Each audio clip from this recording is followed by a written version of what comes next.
अवधेश साहू अपने YouTube channel के लिए इंजीनियर हेमंत कुमार सर जी के साथ एक परिचर्चा अनौपचारिक वार्ता के लिए आज इस यहाँ पर प्रस्तुत हुआ हूँ।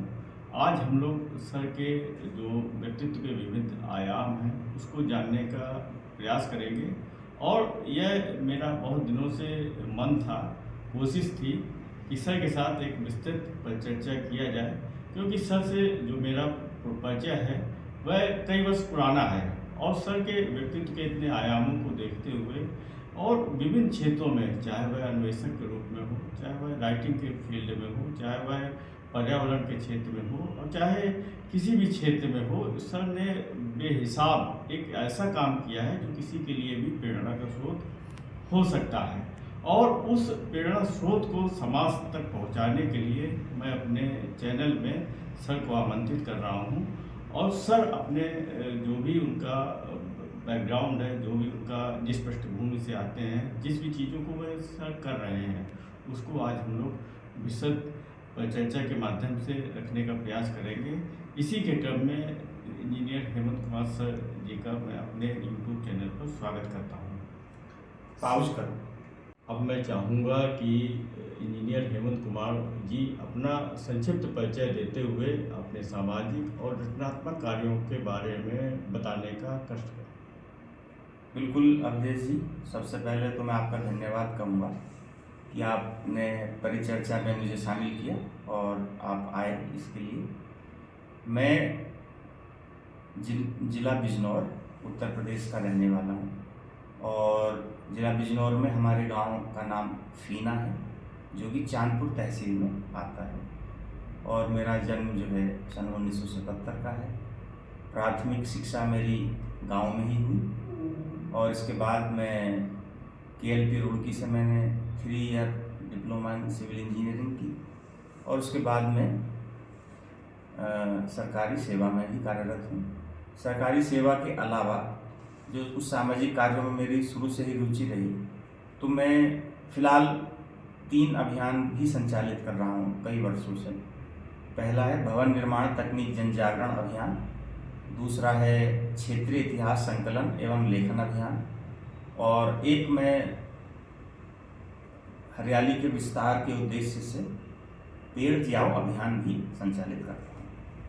जहाँ तक मेरा मानना है और सर से एज ए फेसबुक फ्रेंड से जुड़े होने के कारण सर के जो भी कार्य होते हैं सामाजिक क्षेत्रों में, रचनात्मक क्षेत्रों में, उससे बराबर हम लोगों को परिचय मिलता रहता है। उसी की प्रेरणा से आज हम लोग सर के समक्ष प्रस्तुत हुए हैं कि सर अपने जो भी सामाजिक और रचनात्मक कार्यों में सर ने काम किया है और चाहे वह पेटेंट का क्षेत्र हो, चाहे वह जो हमारे इतिहास में महापुरुष खो गए हैं उनको ढूंढना हो, उनके बैकग्राउंड को तलाशना हो और वृक्षारोपण को लेकर है, तो मैं चाहूँगा कि इंजीनियर हेमंत कुमार जी अपना एक एक अभियान और एक एक कार्यों के बारे में संक्षिप्त रूप से हम लोगों को बताने की कृपा करें। तो सर्वप्रथम अगर बात हम करें भवन निर्माण तकनीक जन जागरण अभियान की, तो इसको मैंने लगभग 25 वर्ष पूर्व यानी कि 2000 के आसपास शुरू किया था और उद्देश्य ये था कि जो विविध प्रकार के भवन ग्रामीण क्षेत्रों में बनते हैं उनमें देखने में यह आता है कि तकनीकी मार्गदर्शन और प्लानिंग में मार्गदर्शन के अभाव में जो मैप हैं, जो लेआउट है, वो अच्छा नहीं बन पाता और इस वजह से धन की बर्बादी होती है और साथ ही जो है कीमती पैसे की भी बर्बादी होती है। तो ये उद्देश्य था कि ग्रामीण क्षेत्रों के लोग भी उसको अपने भवनों को अच्छा बना सकें, तो इसी के लिए एक अभियान शुरू किया और उस अभियान को आगे बढ़ाते हुए कुल मैंने उसमें अभी तक 4 किताबें लिखी हैं, जिसमें 4 किताबें निःशुल्क पढ़ी जा सकती हैं इंटरनेट पर। निःशुल्क रखने का उद्देश्य यही रहा कि अधिक से अधिक लोग उसको पढ़ सकें और इसमें एक पहली जो पुस्तक थी वो एक पॉकेट बुक थी, जो कि खासकर कारीगरों के लिए मैंने लिखी थी, भवन निर्माण कारीगरों के लिए और ये माना था कि भाई वो अपनी जेब में उसको रखे रहेंगे और जब उन्हें ज़रूरत पड़ी तो वो उसको खोल कर पढ़ सकते हैं। इस अभियान के अंतर्गत लिखी गई एक पुस्तक विविध प्रकार के भवनों का परिचय एवं नक्शे को उत्तर प्रदेश हिंदी संस्थान ने, जो कि उत्तर प्रदेश सरकार का एक संस्थान है, प्रदेश स्तर पर संपूर्णानंद नामित पुरस्कार और 75,000 रुपये की धनराशि भेंट की थी। इस अभियान में हम अनेक जनपदों में भवन तकनीक जन जागरण अभियान के अंतर्गत गोष्ठियाँ और अनेक लोगों की जो भी यथासंभव हम हेल्प कर सकते हैं प्लानिंग में, वो हमने की। आप किसी भी के लिए भी प्रेरणा का स्रोत हो सकते हैं और आप समर्पित हैं सामाजिक कामों में, रचनात्मक कामों में, और आपके व्यक्तित्व के इतने सारे आयाम हैं कि उनको रख पाना, उनके बारे में सोच पाना, जो आपसे परिचित है वह तो आपके बैकग्राउंड को जानता है, वह आपके कार्यों को जानता है, और आपने इतना काम किया हुआ है कि सोचकर भी आश्चर्य होता है कि कोई व्यक्ति इतना समर्पित और इतना नियमित और इतना समाज के लिए उपयोगी काम कर सकता है। निसंदेह इसी के क्रम में हम लोग इस बैठक के लिए प्रस्तुत हो पाए हैं। और सर, जो आपने वृक्षारोपण के क्षेत्र में काम किया, जो आपने पेटेंट आपको हासिल हुए, जिन क्षेत्रों में आपको सम्मान मिला, और आप रखने का बताने का प्रयास कष्ट करिए। तो जैसे कि साहू जी ने अभी ये प्रश्न किया कि इसके अलावा भवन तकनीक जन जागरण अभियान के अलावा क्या क्या हमने कार्य किए हैं, तो एक दूसरा कार्य हमने अभियान के अंतर्गत शुरू किया था 2010 के आसपास। हालांकि पहले से भी उसमें हम कुछ काम कर रहे थे। उसका नाम है क्षेत्रीय इतिहास संकलन एवं लेखन अभियान। इस अभियान के अंतर्गत हम अपने जहाँ जन्मे हैं, जिस गांव में और जिस जनपद के अंतर्गत हमारा गांव आता है, वहाँ की स्थानीय इतिहास को ढूंढते हैं और उसको लिखते हैं। इस अभियान के अंतर्गत विगत 15 वर्षों में हमने बहुत सारा कार्य किया, जो कि सोशल मीडिया पर भी काफ़ी देखने को मिलता है।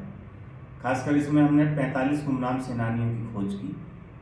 अपने जनपद के इतिहास से, स्थानीय इतिहास की पृष्ठभूमि से जुड़ी हुई अभी तक मेरी कुल 6 पुस्तकें प्रकाशित हो चुकी हैं। और खासकर स्वतंत्रता संग्राम सेनानियों पर अमृत महोत्सव के दौरान हमने काफ़ी कार्य किया। आज़ादी के अमृत महोत्सव को भारत सरकार ने घोषित किया था मनाने के लिए 2021 में। तो तब हमने अपने गांव के सेनानियों पर विशेष रूप से खोज और लेखन करते हुए ग्रामीण वासियों से एक आह्वान किया था कि उनकी स्मृतियों को चिरस्थायी बनाए रखने के लिए एक स्मारक का निर्माण कराया जाए। तो हमारे गांव में उस हमारी परिकल्पना के आधार पर फीना ग्राम कल्याण समिति ने एक बहुत भव्य स्मारक जन सहयोग से बनवाया। और इसके अलावा अनेक सेनानियों की हमने वंशावलियाँ तैयार की। जनपद के जो पहले शहीद या कहना चाहिए वीर बलिदानी सैनिक रहे, सेनानी रहे, परवीन सिंह जी और रिक्की सिंह जी, इन पर ही मैंने 2 किताबें लिखी। और कारगिल युद्ध के अमर बलिदानी जो एकमात्र शहीद कहे जाते हैं, नायक अशोक कुमार जी, उन पर भी मैंने एक पुस्तक लिखी। जनपद बिजनौर का परिचय, अपने डिस्ट्रिक्ट बिजनौर का परिचय देने के लिए एक पुस्तक लिखी, जो कि 450 पृष्ठों की है। और इसके अलावा अपने गांव के सेनानियों पर भी मैंने एक किताब लिखी, ग्राम फीना के स्वतंत्रता संग्राम सेनानी और उनकी संघर्ष गाथा। इस पुस्तक को इंडिया बुक ऑफ रिकॉर्ड्स में भी स्थान मिला। और आज़ादी के अमृत महोत्सव में महोत्सव की भावना और उसकी थीम पर आधारित मैंने कुल 5 पुस्तकें लिखी थी और एक पत्रिका का संपादन किया था। तो इसके लिए भी मुझे इंडिया बुक ऑफ रिकॉर्ड में स्थान मिला। इसमें मैं एक बात अपनी रखना चाहता हूँ एज ए प्रेरणा के लिए, कि आपने वह काम किया है अपनी पृष्ठभूमि के लिए, जो आप जिस गांव से आप फीना से आते हैं, कि देखिए सभी को आपने परिचित करा दिया कि आप किस गांव से आते हैं और आपके जो गांव में कितने लोग जो स्वतंत्रता संग्राम सेनानी में अपना बलिदान दिए, जो गुमनाम थे, आपने वो जिजीविका का काम किया, उस जद्दोजहद से आप जुड़े और इतने प्रयत्नों के बाद आपने उनको एक उसमें डॉक्यूमेंटेशन में लाए, आपने लोगों को समाज के सामने रखा, तो यह किसी भी आदमी के लिए, देखिए हमारा जहाँ भी जन्म होता है उस गांव को, उस शहर को काफ़ी हद तक हम लोग अपने कामों में व्यस्तता के कारण भूल जाते हैं। लेकिन इस क्षेत्र में मैं आपकी तहे दिल से तारीफ करूंगा कि आपने अपने गांव के नाम को और अपने जो भी गांव से जुड़े हुए स्वतंत्रता के संग्राम सेनानी हैं, कितने परिश्रम के बाद आपने उनको एक डॉक्यूमेंटेशन किया और उनको एक सम्मान दिलाया। यह इसमें आपकी निसंदेह जितनी भी तारीफ की जाए कम है। और किसी के लिए भी अपने मूल को न भुला देना और अपने मूल स्थान के लिए कुछ करना, यह आपने इस काम के द्वारा हम लोगों को प्रेरणा मिलती है। और सर आगे आप बताइए। जहाँ तक मेरी प्रकाशित पुस्तकों की संख्या और उनकी विषय वस्तु का सवाल है, तो मैं साहू जी बताना चाहूँगा कि अभी तक मेरी कुल 11 पुस्तकें प्रकाशित हैं, जिनमें 6 पुस्तकें स्थानीय इतिहास विषय, यानी कि जो हमारा गृह जनपद बिजनौर है उसकी पृष्ठभूमि से जुड़ी हुई हैं, और 4 पुस्तकें भवन निर्माण तकनीक जन जागरण अभियान और उसकी विषय वस्तु से जुड़ी हुई हैं। शेष जो पुस्तकें हैं वो सामान्य विषयों पर लिखी हैं, उनमें विविध विषय हैं। इन पुस्तकों में चित्रों के झरोखे से श्री राम जन्मभूमि मंदिर निर्माण, इसको इंडिया बुक ऑफ रिकॉर्ड्स में स्थान मिल चुका है। ग्राम फीना के स्वतंत्रता संग्राम सेनानी और उनकी संघर्ष गाथा, इसको भी इंडिया बुक ऑफ रिकॉर्ड्स में स्थान मिला है। इसके अलावा अमृत महोत्सव के दौरान जो मेरी गतिविधियां थीं उस पर एक किताब लिखी थी मैंने, जो कि 11 में शामिल है, और इसका विमोचन पूर्व मुख्यमंत्री उत्तराखंड माननीय कोश्यारी जी ने किया। और इन्हीं 11 पुस्तकों में से एक विविध प्रकार के भवनों का परिचय एवं नक्शे, इसको उत्तर प्रदेश हिंदी संस्थान ने प्रदेश स्तर पर प्रथम तकनीकी लेखन के लिए प्रथम पुरस्कार प्रदान किया। इसके अलावा मैंने कुछ पत्रिकाओं में भी लेख लिखे और समाचार पत्रों में भी मेरे कुछ तकनीकी लेख प्रकाशित हुए हैं। नव चैतन्य और दाकोर में भी मैंने कुछ समय तकनीकी विषयों का संपादन और सामान्य विषयों का संपादन किया। किसी भी लेखक के लिए उसकी एक किताब का प्रकाशित होना अपने आप में महत्वपूर्ण होता है। और आपने जो 11 किताबें आपकी प्रकाशित हुई हैं उसमें जो आपने काम किया है उससे कोई भी व्यक्ति अगर लाभ उठाना चाहे तो वह उठा सकता है, क्योंकि आपने जिन आयामों को, जिन विषयों को आपने छुआ है वह अपने समाज के लिए उपयोगी है। और आपने इस एक स्थापित लेखक के रूप में अपने आप को इतना समर्पित लेखन किया है कि निसंदेह किसी भी नए लेखक के लिए प्रेरणा का स्रोत हो सकते हैं। और आपका जो ज्ञान है वह आप अद्वितीय है। आपने जो भी अपने जीवन काल में अपने ज्ञान के माध्यम से, अपने पुरुषार्थ के माध्यम से, अपनी समझ के माध्यम से उसको समाज के लिए उपयोगी माना, उसको डॉक्यूमेंटेशन करने का कार्य किया। आपने वह पहल किया कि जिससे समाज को आपका लाभ मिल सके, आपके लेखन का, आपके विचारों का, आपकी समझ का, आपकी सोच का और आपके सानिध्य का। आपने हर स्तर पे अपने आप को एक समाज के लिए एक अनुकरणीय बनाने का प्रयास किया। निसंदेह आपके अंदर जो लेखन की खूबी है वह किसी भी आदमी के लिए प्रेरणा का स्रोत हो सकती है। मेरे स्वयं के लिए, क्योंकि मुझे भी एक लिखने का शौक़ है, लेकिन मेरी अब तक एक भी किताब नहीं आ पाई। और निरंतर मैं आपसे प्रेरित होता रहता हूँ कि आपने सेवा के साथ साथ अपने आप को अपने लेखन में, सामाजिक कामों में, वृक्षारोपण में पूरी तरह से समर्पित बनाए रखा है, जिससे समाज को लाभ मिल सके और आपका व्यक्तित्व अपने आप में एक अद्वितीय स्थान बन सके।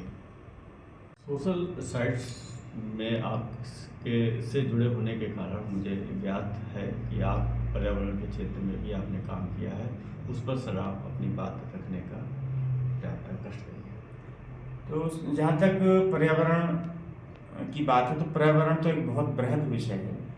मैंने एक अभियान हरियाली विस्तार के लिए शुरू किया था 2016-17 में वो शुरू किया था। हालांकि बगैर घोषणा के उससे पहले भी हम कुछ उसमें कर रहे थे।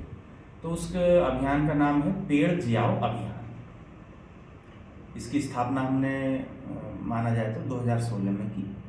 तो इस अभियान के अंतर्गत हम वृक्षारोपण लगाते हैं कुछ कंडीशंस के साथ, या लोगों को प्रेरित करते हैं कुछ नियमों के साथ। और खासकर उसमें नियम ये है कि जिस भी पौधे को आप लगाएं, आप जिम्मेदारी लें लगाते समय कि उसको हम जब तक वो स्वावलंबी ना हो जाएगा, 8-9 फीट तक ऊंचाई का ना हो जाएगा, तब तक उसे बहुत अच्छी तरह हम उसकी देखभाल करेंगे और उसे हर संभावना जिसमें वो नष्ट हो सकता है उससे बचाएंगे। तो इस अभियान को लेके जो बड़े अच्छे परिणाम आए, इसमें लगने वाले लगभग 90% पौधे जीवित इस समय हैं। हालांकि मैं स्पष्ट करना चाहूँगा कि बहुत बड़ी संख्या में पौधे नहीं लगे हैं, अनेक जनपदों में लगे हैं, और जितने लगे हैं उनमें 90% पौधे विकसित हो रहे हैं और सर्वाइव रेट उनका बहुत अच्छा है। अभी तक लगभग 485 पौधे हमारे स्वावलंबी हो चुके हैं। आपने वृक्षारोपण में जो भी पौधे आदमी रोपित करता है उसमें स्वाभाविक रूप से यह होता है कि आदमी जब वृक्षारोपण कर देता है उसके बाद उसका सरोकार उस पेड़ के प्रति नहीं रहता। आपने उस कमी को दूर करते हुए इस अभियान का जो बेस बनाया उसको ही यही बना दिया कि जब तक वह पेड़ 6-7-8 फुट का ना हो जाए तब तक उस आदमी का उस पेड़ के प्रति सरोकार बना रहे। यह आपका एक बहुत ही अच्छा कदम है इस अभियान के लिए। उसमें पेड़ जियाओ का नाम भी इसलिए दिया गया है कि पेड़ लगाना भर नहीं है, पेड़ को हमें जियाना है। लगाना तो बहुत छोटी सी इवेंट है, हजारों लाखों पौधे लगा दिए जाते हैं, परंतु वो जीवित रह जाएं इसका प्रयास बहुत कम किया जाता है। तो इसीलिए पेड़ का नाम हमने रखा पेड़ जियाओ अभियान। पौधों को लगाना नहीं है, लगाना ही नहीं है, लगाने के अलावा उनको विधिवत जियाना भी है।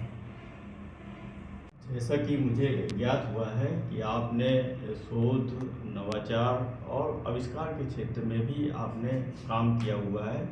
उस पर मैं चाहूँगा कि आप अपनी बात को एक परिचय देते हुए कि आपने किस तरह का काम किया है वह बताने का कष्ट करें। साहू जी, अभी तक मेरे कुल 7 आविष्कारों को पेटेंट प्राप्त हुआ है। इसके अलावा 7 अन्य नवाचार भारत बौद्धिक पेटेंट कार्यालय में, संपदा केंद्र में मेरे आवेदित हैं, जमा हैं। परीक्षण उनका होगा और तब क्लियर होगा कि उन पर क्या पेटेंट प्राप्त होता है कि नहीं। इसके अलावा मेरे कई शोध पत्र भी प्रकाशित हैं और नवाचार के रूप में मुझे काफ़ी बचपन से ही एक रुचि रही है, तो उसी के तहत मैं ये सब करता रहता हूँ। आपने विविध क्षेत्रों में जो भी काम किया है उसके लिए आपकी जो विशिष्ट उपलब्धियां हैं और जो सामाजिक संगठनों द्वारा जो आपको सम्मान प्राप्त हुए हैं उस पर हम लोगों को बताएं।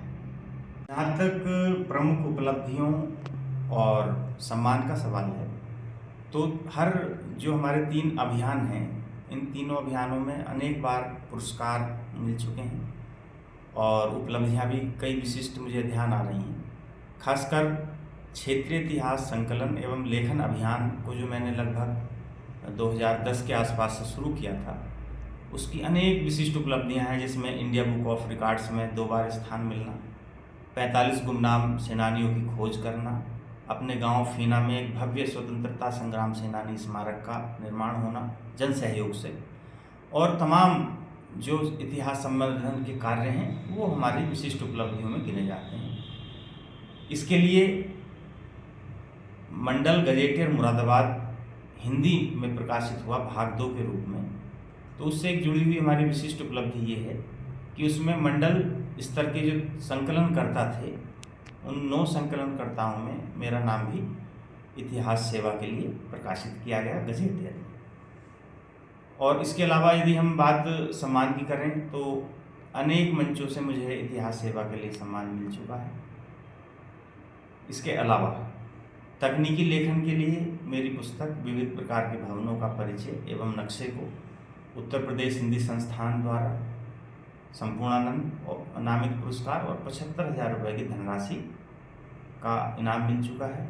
इनके अलावा राज्य के पुरस्कारों में मुझे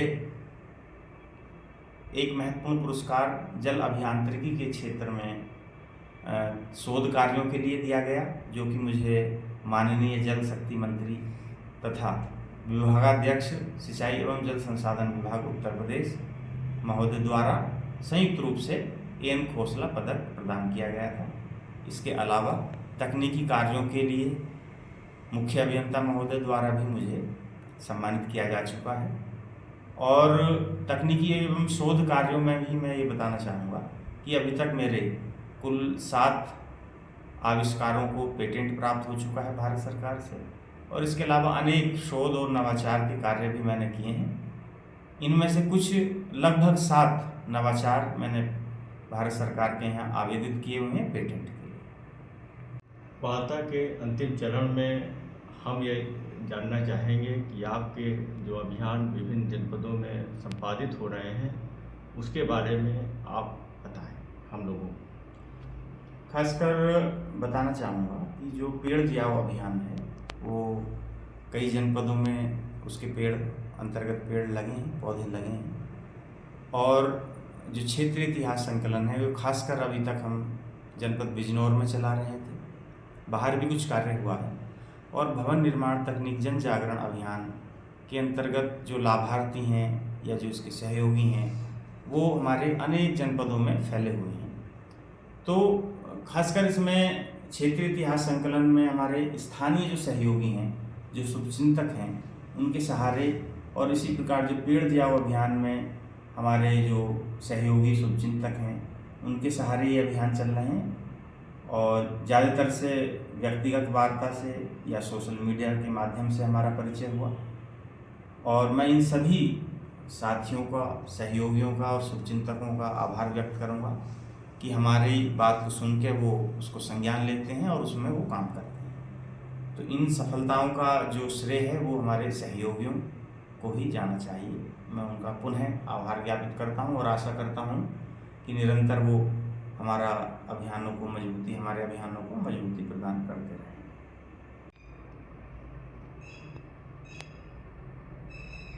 अंत में मैं इंजीनियर हेमंत कुमार जी को शुभकामनाएं देते हुए यह कहना चाहूँगा कि उन्होंने जो समाज के लिए जो भी काम किया है, रचनात्मक, सामाजिक और जिस तरह के कामों में उन्होंने अपना योगदान रखा है, उसमें वह निरंतर लगे रहेंगे और समाज को इसी तरह प्रेरणा देते रहेंगे, जिससे हम सभी लोग प्रेरित होंगे।